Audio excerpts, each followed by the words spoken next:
Welcome to my channel.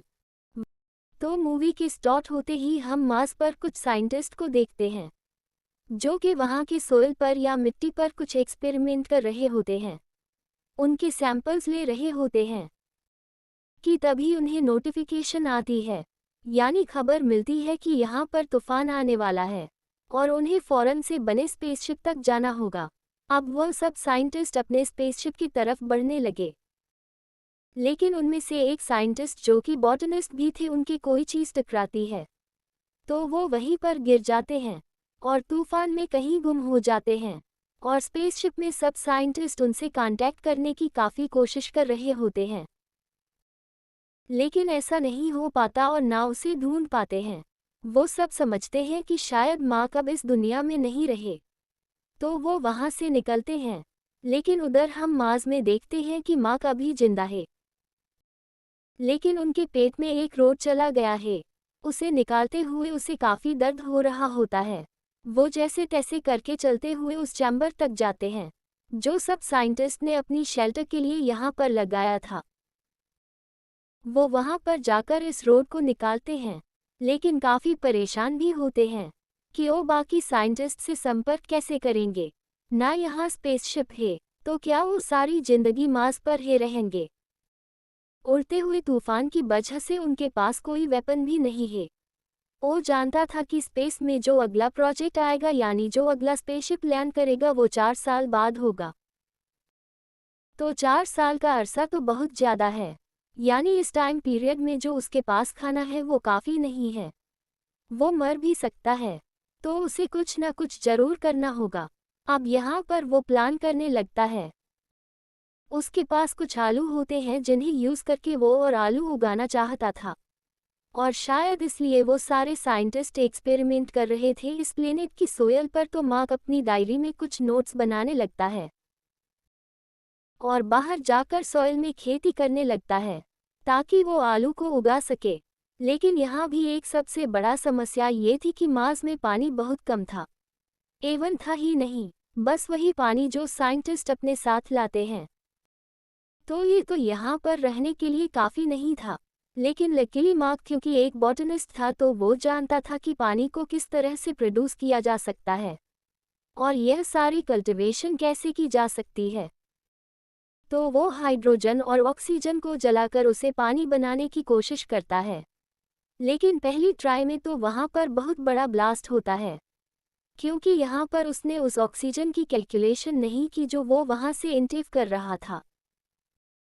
लेकिन अगले try में पूरी कैलकुलेशन के बाद जब वो दोबारा ट्राई करता है तो यहाँ पर पानी बनना शुरू हो जाता है। अब मार्क उस जगह पर पानी प्रोड्यूस करता है जहाँ पर मिट्टी में उसने वो पौधा लगाया जाता है, और कुछ दिन में देखते ही देखते वो पौधा थोड़ा सा बाहर आता है। मार्क ये देखकर बहुत खुश होता है, उससे जीने की होप मिलती है। दूसरी तरफ पृथ्वी पर यह डिक्लेयर कर दिया जाता है कि मार्क अब इस दुनिया में नहीं रहा। एवं उनकी फिरमरल भी कर दिया जाता है। लेकिन तभी हम एक लड़की को देखते हैं जो कि सैटेलाइट को देख रही होती है और उससे मार्स की एक्लिप्स को देखती है।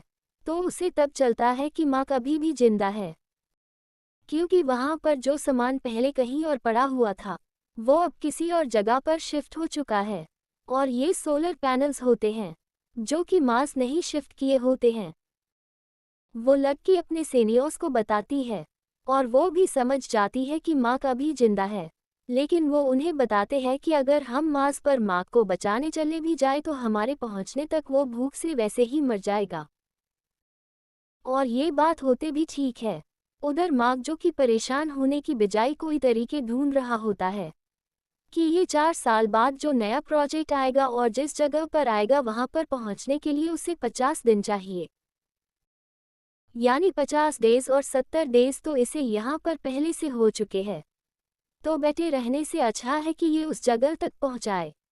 लेकिन वो जगह यहाँ से 2500 किलोमीटर दूर है और जो कार इसके पास है वो सोलर पैनल से चलती है और एक दिन में 35 किलोमीटर से ज़्यादा ट्रैवल नहीं कर सकती है। लेकिन फिर भी मार्क के पास यही आखिरी ऑप्शन होता है तो जमीन पर हम देखते हैं कि वो सब लोग डिसाइड करते हैं कि मार्क तक फूड और पानी बेचने के लिए वो एक स्पेसशिप तैयार करेंगे, जो कि पूरे एक साल में मार्स तक पहुंचेगा।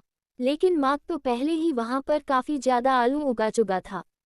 वो आलू लकीली काफी ज्यादा थे, लेकिन मार्क जानता था आखिर कब तक वो आलू पर जिंदा रहेगा, और उसे किसी न किसी तरह तो कांटेक्ट करना ही होगा ना। मार्क एक ऐसी बड़ी ही जगह पर पहुंचता है जहां पर कैमरा होता है। ये ऐसा कैमरा होता है जो कि मार्स की पिक्चर्स दुनिया तक भेज सकता है। मार्क वहां पर 3 बोर्ड्स भी लगाता है। दरमियान वाले बोर्ड पर लिखता है, केनी क्या आप मुझे देख सकते हैं? लेफ्ट साइड पर नो लिखता है और राइट साइड पर येस लिखता है। और जब दुनिया वाले ये देखते हैं तो वो कैमरा येस की तरफ मूव करता है। तो मार्क बहुत ज़्यादा खुश होता है कि चलो शुक्र है, इन लोगों को पता तो है कि मैं जिंदा हूँ। और अब ये कोड वर्ड में दुनिया वालों से बात करने लगता है। वहाँ पर मार्क को ये भी बताया जाता है कि उसके लिए खाना भेजा चाह रहा है। तो मार्क पूछता है कि वो साइंटिस्ट जिनके साथ मैं यहाँ पर आया था वो तो अभी भी अर्थ की तरह जा रहे होंगे। तो क्या आप लोगों ने उन्हें बताया कि मैं यहीं पर हूँ? तो वो सब कहते हैं कि नहीं, पर अब बता देते हैं। जब मार्क के बाकी साथियों को पता चलता है तो उन्हें बहुत बुरा लगता है कि वो मार्क को वहीं पर छोड़ आए हैं। वहाँ मार्स में हम देखते हैं कि जहाँ मार्क ने आलू उगाए हुई थी वहाँ पर पता नहीं क्यों ब्लास्ट हो जाता है और उसके सारे आलू तबाह हो जाते हैं। मार्क काफ़ी दुखी हो जाता है और उसके पास अब जितने भी आलू बचे थे वो काफ़ी नहीं थे, क्योंकि जब तक उसके पास खाना या पानी पहुंचा वो पहले ही भूख से मर चुका होगा। तो अब वो डिसाइड करता है कि जो खाना वो दिन में इतनी बार खाता था उसे वो बहुत कम कम करके खाना होगा ताकि वो जिंदा रह सके।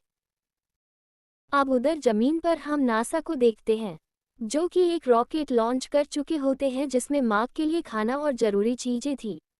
लेकिन यहाँ पर बहुत अनफॉर्चुनेट बात होती है।